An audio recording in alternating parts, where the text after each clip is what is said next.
Bismillahirrahmanirrahim. Nih, Assalamualaikum Ustadz. Perkenalkan nama saya Rizky. Ana ingin bertanya, jadi Ustadz daerah Ana ada yang namanya tunangan Ustadz. Jadi ketika sudah tunangan, maka akan dianggap menjadi pasangan halal kita kelak Ustadz. Namun banyak yang melakukan tunangan itu jangka waktunya nggak diketahui Ustadz. Ada yang tunangan dari awal kuliah target nikah baru taman kuliah nanti ya.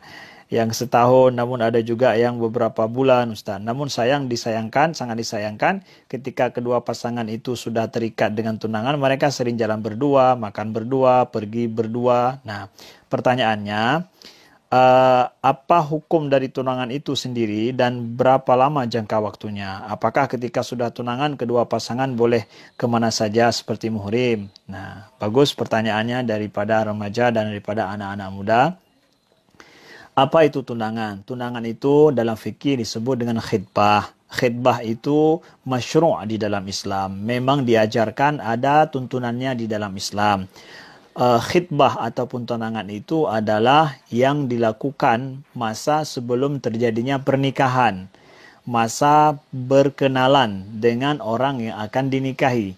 Jadi khidbah itu sendiri adalah janji yang diutarakan untuk pernikahan. Jadi sebuah perjanjian daripada seorang laki-laki terhadap seorang perempuan dan juga terhadap keluarganya bahwa mereka akan menjalin sebuah hubungan yang akan membawa mereka kepada pernikahan.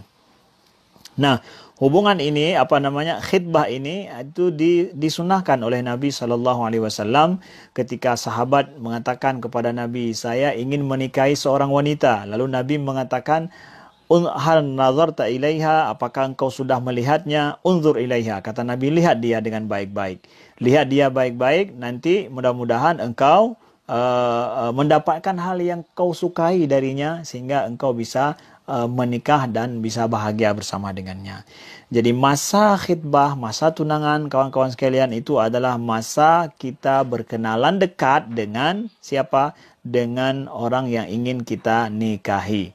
Diperbolehkan. Nah, jadi kalau demikian berarti boleh dong bawa-bawa seperti biasa. Kalau enggak, mana mungkin bisa berkenalan dekat. Nah, enggak, dia tetap menjaga adat dan juga tetap menjaga hukum syariat. Tidak boleh jalan berduaan seperti dianggap sebagai suami istri. Ini belum suami istri lagi. Baru ada janji nih. Janji ingin menikahi tapi belum menikah. Selama belum menikah, belum jadi istri, maka tidak boleh pergi berduaan, makan berduaan tanpa ada muhrim. Jadi di dalam Islam, seorang kadang berpikir kalau enggak pacaran, enggak kenalan. Enggak. Ganti pacaran itulah dengan khidbah itu.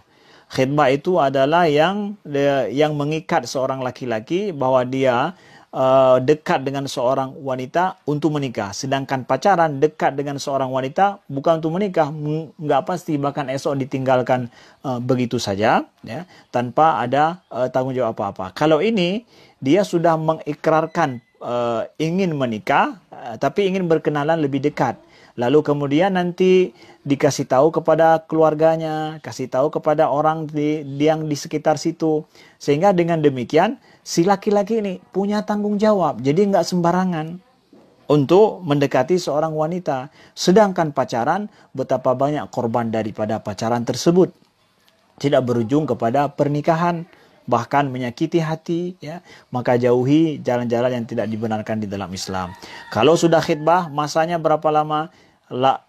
Sebaiknya semakin cepat setelah khidbah menikah itu semakin baik, ya. Tidak ada masa khusus kita berkhidbah, setelah itu berapa lamanya harus menikah. Yang pasti semakin cepat semakin baik. Tidak boleh memperpanjang masa khidbah ini kecuali memang dibutuhkan. Hajat dibutuhkan, baru boleh memperpanjang masa itu sesuai dengan kesepakatan bersama dan juga dengan menjaga adab itu sendiri. Jadi masa khidbah, masa bertunangan, bedanya adalah dengan pacaran, dia ini sudah sudah diiklankan, sudah diikrarkan akan menjalin hubungan untuk menikah. Bila cocok mereka menikah, bila tidak cocok silakan boleh untuk membatalkan. Boleh dalam khidbah, boleh dibatalkan kalau dianggap tidak ada kecocokan antara mereka berdua. Dan tentu dengan cara yang baik, dengan cara yang bijak. Ada orang tua juga di sana, jadi nggak sendirian. Jadi ada kedua belah pihak yang sudah menjalin hubungan. Jadi inilah penting bagusnya ya menikah dengan cara bertunangan, berkhidbah, bukan dengan cara pacaran. Nggak ada pacaran di dalam Islam itu.